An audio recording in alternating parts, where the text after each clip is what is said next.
Hello my dear student, myself Alok. Welcome to my channel. Student, आज हम discuss करने जा रहे हैं calculation of oxidation number with help of a structure. इससे जितने भी हमने प्रीवियस वीडियोस देखे हैं जिसमें हमने ऑक्सीडेशन नंबर कैलकुलेट किया था, वो हमने कैलकुलेट किया था, एक सेट ऑफ रूल बनाया। रूल बनाने के बाद हमने फार्मूला अप्लाई किया और हमने क्या कैलकुलेट किया, ऑक्सीडेशन नंबर। करेक्ट। बट आज हम जो वीडियो लेक्चर है उसमें हम सीखेंगे कि ऑक्सीडेशन नंबर कैसे कैलकुलेट कर सकते हैं with help of an structure. Correct है। तो अगर हम दोनों मेथड को कंपेयर करें, एक कौन सा जो रूल वाला है जिसमें हमने फार्मूला लगा के निकाला, और एक जो स्ट्रक्चरल मेथड है, इन दोनों में स्टूडेंट जो बेटर मेथड है वो है with help of a structure. अगर आप oxidation number with help of structure निकालते हैं तो वो बेटर मेथड होगा एज कंपेयर टू किससे, with help of a rule और फार्मूला।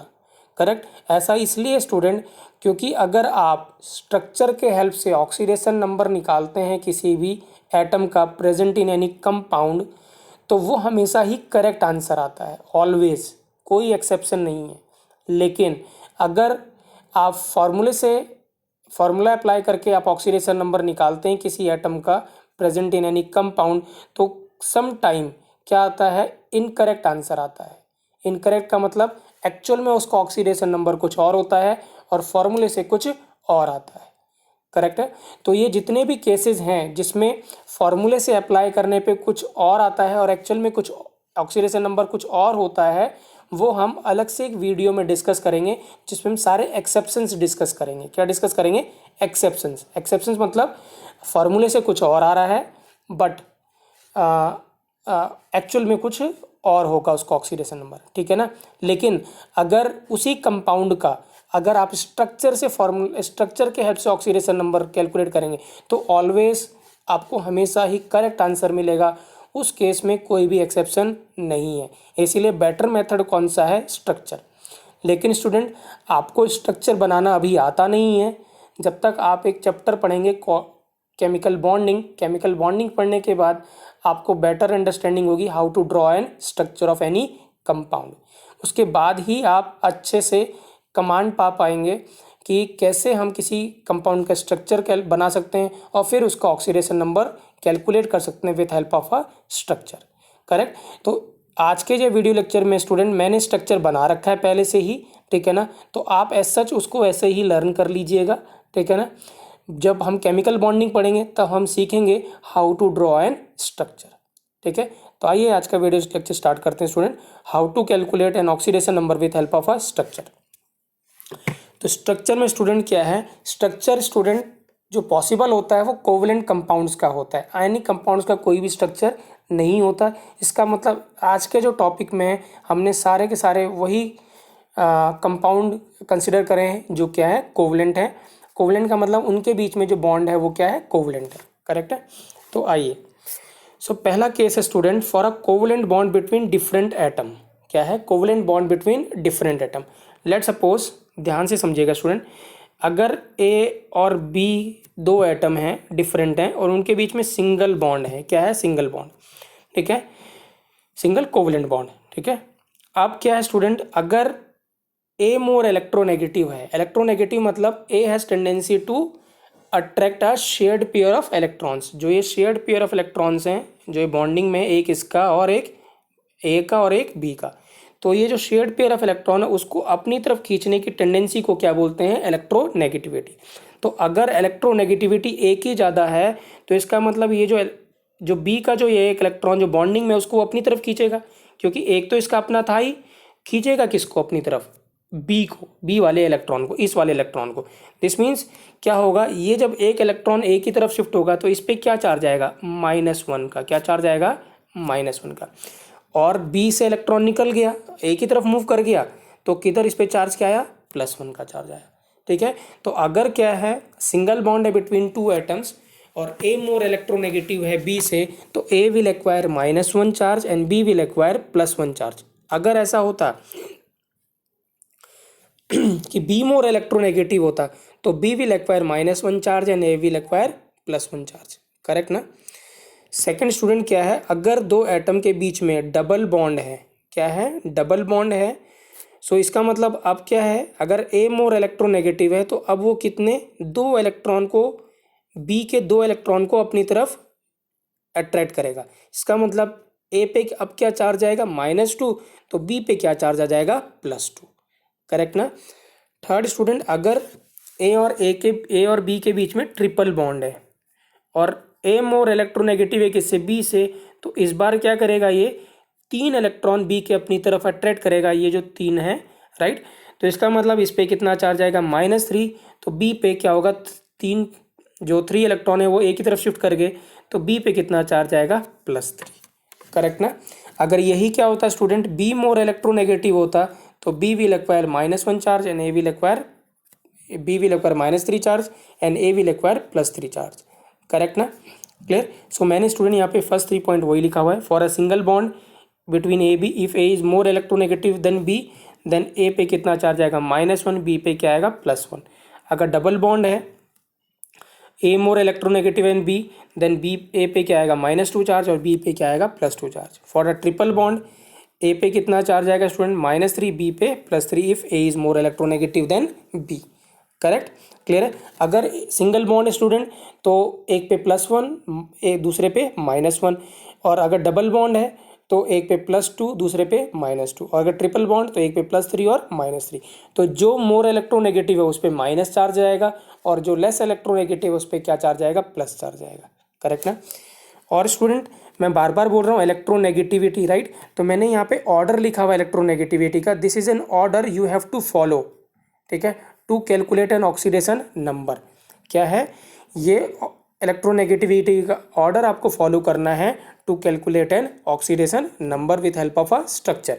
फ्लोरीन सबसे ज़्यादा मोर इलेक्ट्रोनेगेटिव देन ऑक्सीजन, फिर chlorine, nitrogen, bromine, iodine, sulphur, carbon, phosphorus और हाइड्रोजन। करेक्ट ना, ये आप लिख लीजिएगा स्टूडेंट, ठीक है, राइट। नेक्स्ट है student, for a covalent bond between same atom. अगर क्या है स्टूडेंट, कोवलेंट बॉन्ड आ जाए between same atom, let's suppose A और ए के बीच में कोवलेंट बॉन्ड हो, ठीक है। अब आप ये कहेंगे कि दोनों की तो इलेक्ट्रोनेगेटिविटी सेम है, इसका मतलब ना इस पे कुछ चार्ज आएगा ना इस पे चार्ज, तो दोनों पे चार्ज क्या आएगा, 0 और 0, क्योंकि दोनों की इलेक्ट्रोनेगेटिविटी सेम है, एटम सेम है। दिस मीन्स ना ये इसका इलेक्ट्रॉन अपनी तरफ अट्रैक्ट करेगा ना इसका ये अपनी तरफ अट्रैक्ट करेगा। बट ऐसा नहीं होगा स्टूडेंट, ठीक है, ध्यान रखेंगे, ऐसा हमेशा नहीं होगा। क्लियर है। तो अगर एटम सेम है स्टूडेंट, तो सबसे पहले आपको इन एटम्स का हाइब्रिडाइजेशन चेक करना है। क्या एक नया वर्ड है आपके लिए, क्या चेक करना है, हाइब्रिडाइजेशन। तो if atom are same then first you have to check hybridization, ठीक है। अगर स्टूडेंट हाइब्रिडाइजेशन दोनों की सेम आती है, मतलब एटम भी सेम है और हाइब्रिडाइजेशन भी सेम है, तो ना ये इसका इलेक्ट्रॉन अट्रैक्ट करेगा ना ये इसका इलेक्ट्रॉन अट्रैक्ट करेगा, तो दोनों के ऊपर क्या चार्ज आएगा, 0 और 0, ठीक है ना। तो मैंने यहाँ पे वही लिखा हुआ है, फर्स्ट चेक क्या है, for a covalent bond between same atom, first check hybridization of same atoms, if hybridization is same then oxidation number on both the atom will be 0। क्या होगा, 0 होगा अगर हाइब्रिडेशन क्या होगी, सेम होगी, ठीक है।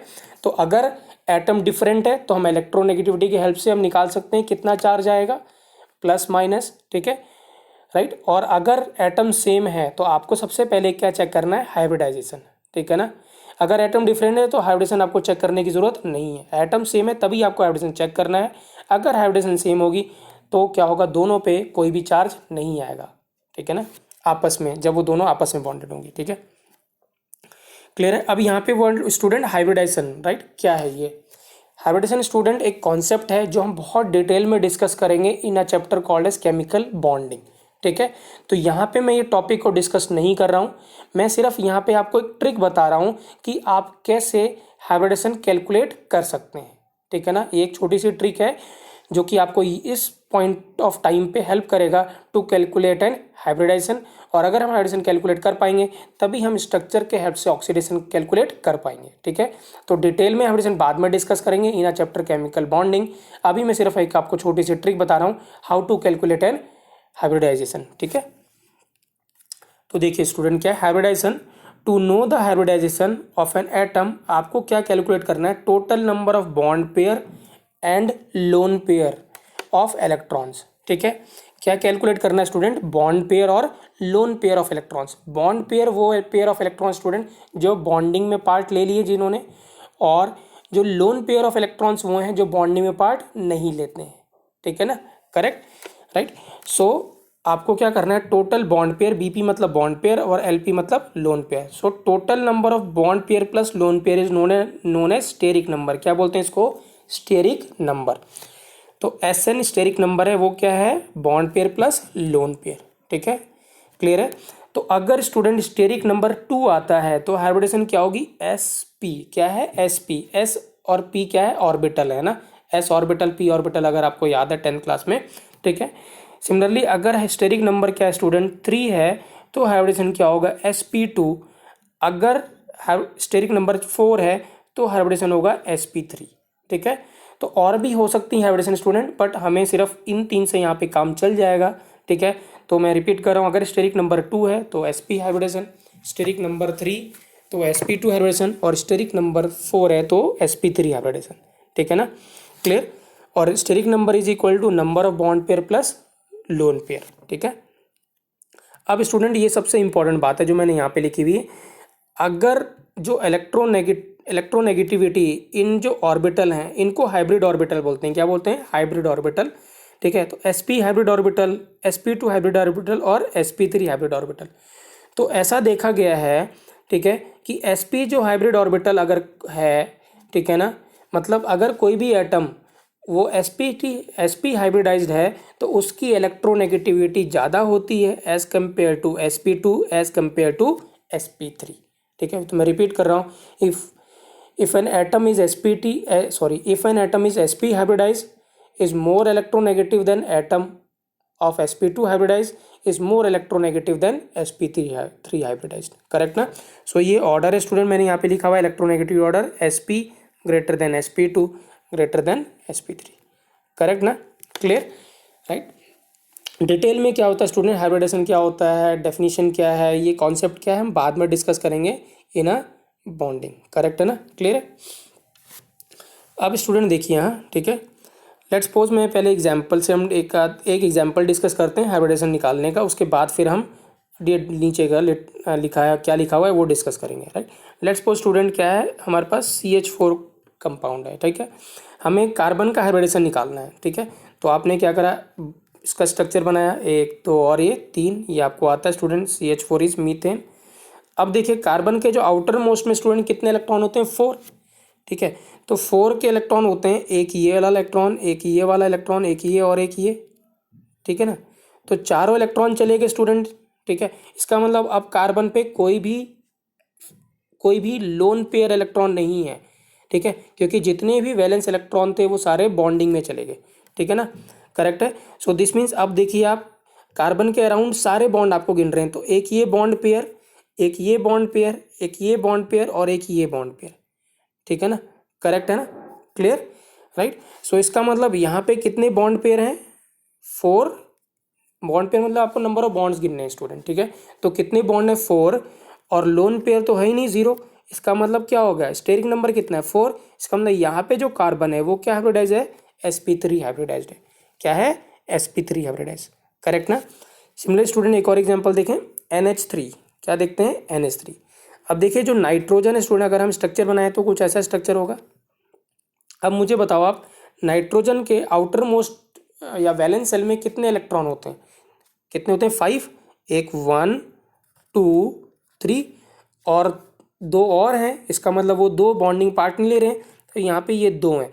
ये 2 को स्टूडेंट हम एक लोन पेयर काउंट करेंगे। क्या करेंगे? पेयर बोल रहा हूँ ना, तो लोन पेयर। क्या है? Lone pair. इसका मतलब ये जो 2 इलेक्ट्रॉन है they are not taking part in a bonding. ठीक है, अब आप bond pair lone pair count करिए, 1 2 3। तो बॉन्ड पेयर तो कितने हो गए स्टूडेंट? 3, और लोन पेयर कितने हो गया? 1। तो टोटल कितना होगा? Steric number 4। अगर स्टेरिक नंबर 4 है तो हाइड्रोजन क्या होगा? sp3। करेक्ट ना, क्लियर।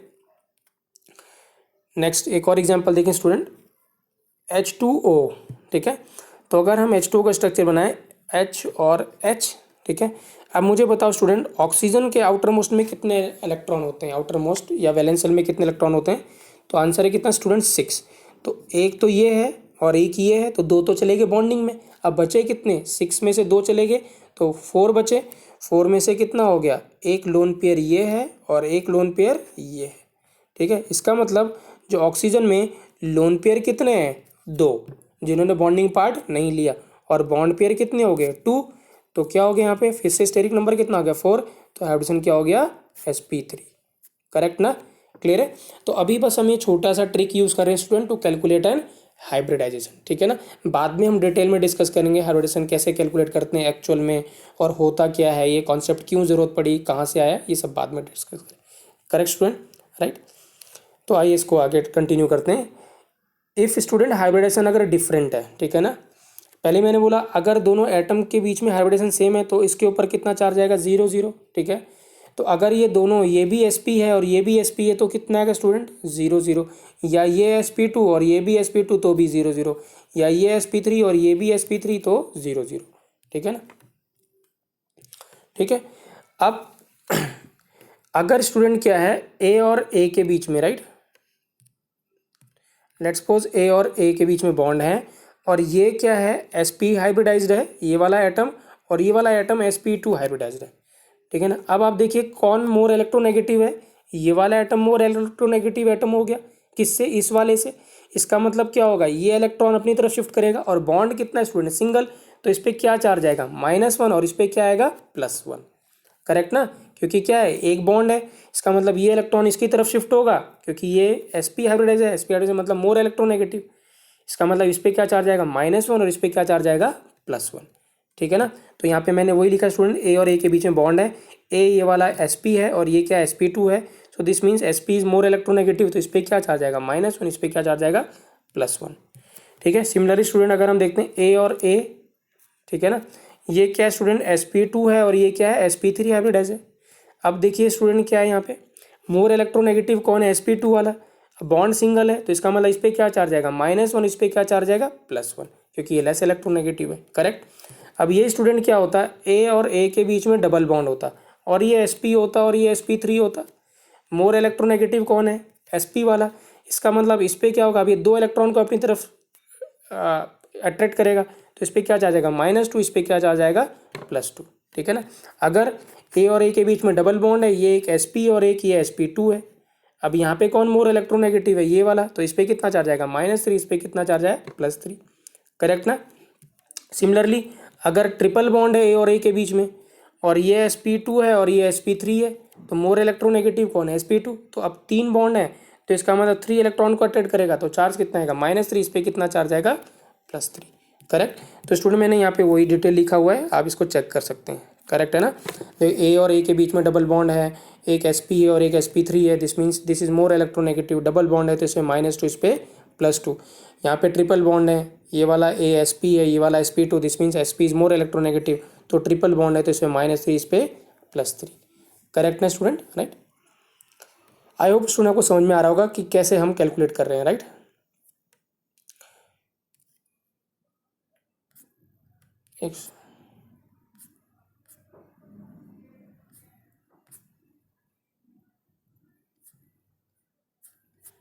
ठीक है स्टूडेंट, ये पेज हम पहले से डिस्कस कर चुके हैं, राइट। तो अब हम आते हैं, राइट, ठीक है, इस पर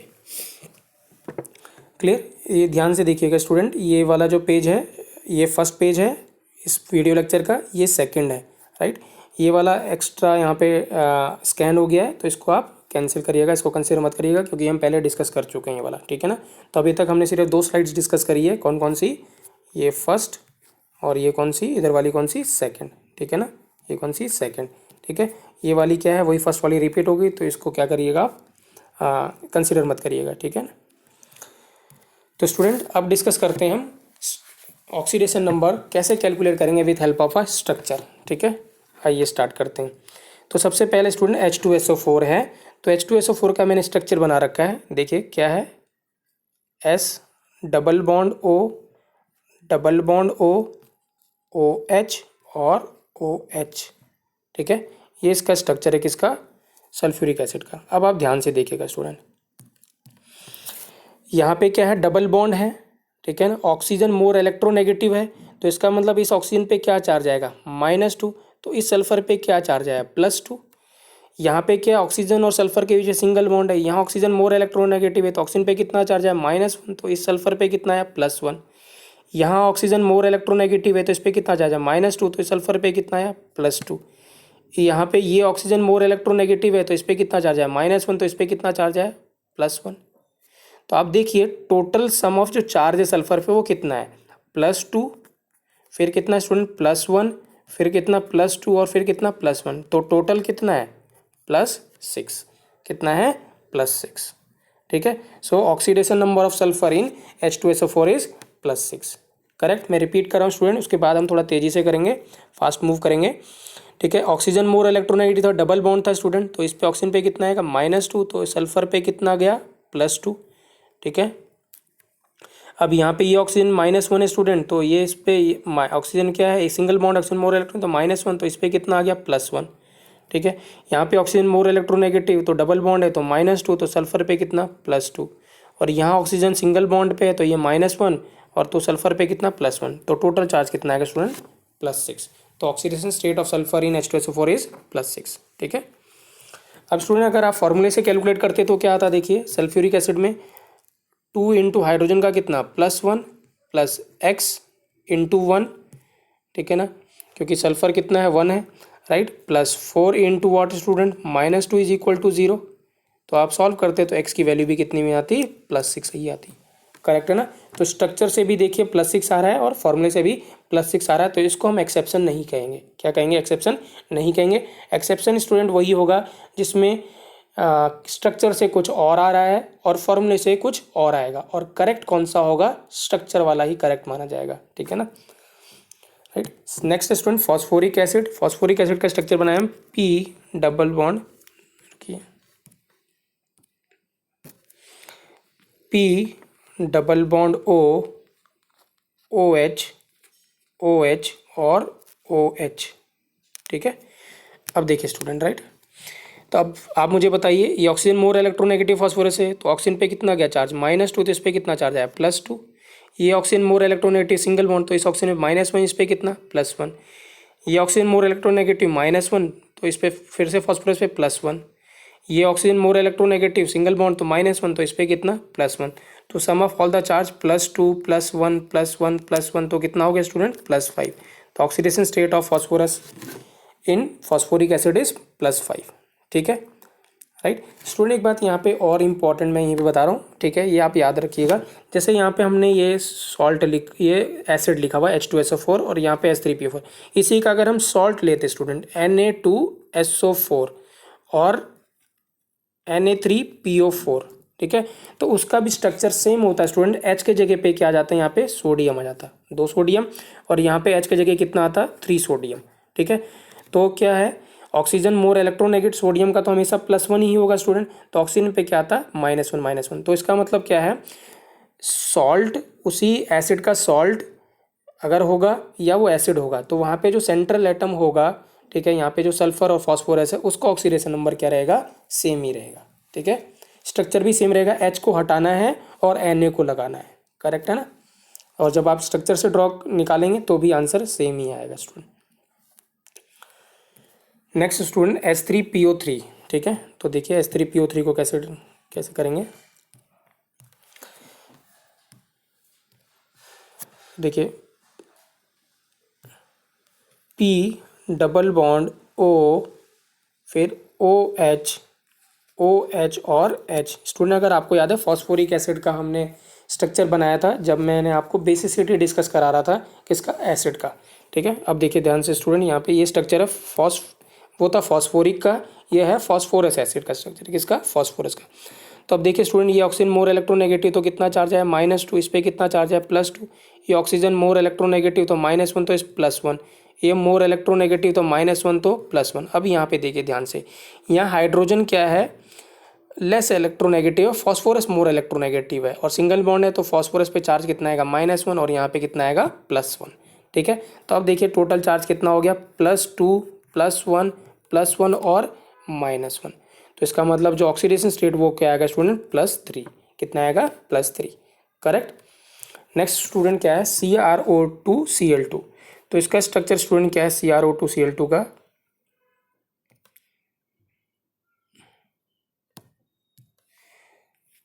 CrCl double bond O, this is the structure of CrO2Cl2। ठीक है, अब ध्यान से देखिएगा, क्लोरीन मोर इलेक्ट्रोनेगेटिव है स्टूडेंट, तो क्लोरीन पे चार्ज कितना आएगा -1, क्योंकि क्लोरीन नॉन मेटल है तो उसका इलेक्ट्रोनेगेटिविटी ज़्यादा होती है, क्रोमियम क्या है मेटल है, तो इस पे चार्ज कितना आया +1। इस क्लोरीन पे -1 तो फिर से क्रोमियम पे +1, ऑक्सीजन पे -2 तो क्रोमियम पे कितना +2, यहाँ पे ऑक्सीजन पे -2 तो क्रोमियम पे कितना +2। तो sum of all the charge on chromium is equal to कितना स्टूडेंट +6, तो ऑक्सीडेशन स्टेट कितना है +6, करेक्ट है ना।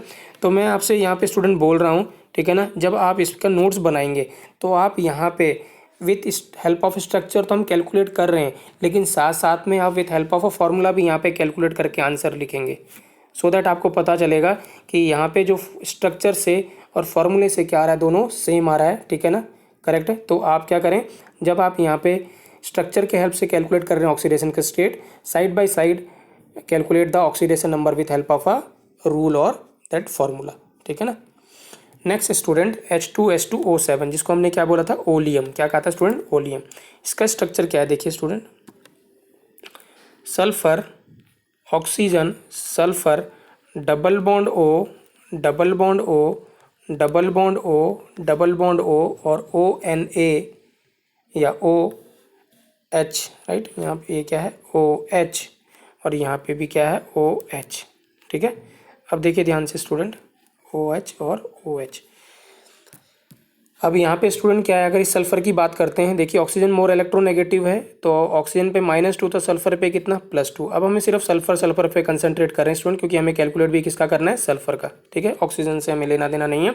तो बस अगर ऑक्सीजन पे -2 जाएगा तो सल्फर पे कितना जाएगा +2, तो यहाँ पे +2, यहाँ पे कितना हो जाएगा, इस ऑक्सीजन की वजह से कितना आएगा स्टूडेंट +1, इस ऑक्सीजन की वजह से कितना आएगा +2, इस ऑक्सीजन की वजह से कितना आएगा +1, ठीक है ना, करेक्ट। तो टोटल चार्ज कितना हो स्टूडेंट, +2 +2 +1 तो कितना है स्टूडेंट +6, कितना आया +6, ठीक है ना। यहाँ पे देखते हैं स्टूडेंट, इस ऑक्सीजन की वजह से कितना होगा, यहाँ पे ये ऑक्सीजन पे तो -2 जाएगा, तो इस पर कितना जाएगा सल्फर पे +2, इस ऑक्सीजन की वजह से कितना होगा +1, इस ऑक्सीजन की वजह से +2, इस ऑक्सीजन की वजह से +1, तो sum of all the charge यहाँ पे कितना आएगा +6, ठीक है ना, करेक्ट। तो यहाँ पे क्या है, यहाँ पे क्या है स्टूडेंट कि इस ओलियम में सल्फर के 2 एटम है और दोनों का जो ऑक्सीडेशन स्टेट है, देखिए मैं क्या वर्ड बोल रहा हूँ, ऑक्सीडेशन स्टेट, वो क्या है, सेम है, करेक्ट है ना। और ऑक्सीडेशन नंबर क्या होता था, एवरेज, तो जब आप एवरेज कैलकुलेट करेंगे स्टूडेंट तो क्या होगा, 6 + 6 / 2, तो वो कितना आएगा +6। तो इसका मतलब क्या है, ऑक्सीडेशन स्टेट और ऑक्सीडेशन नंबर यहाँ पे क्या है, सेम है, ठीक है ना, राइट। तो आप देखिए ध्यान से स्टूडेंट इसको,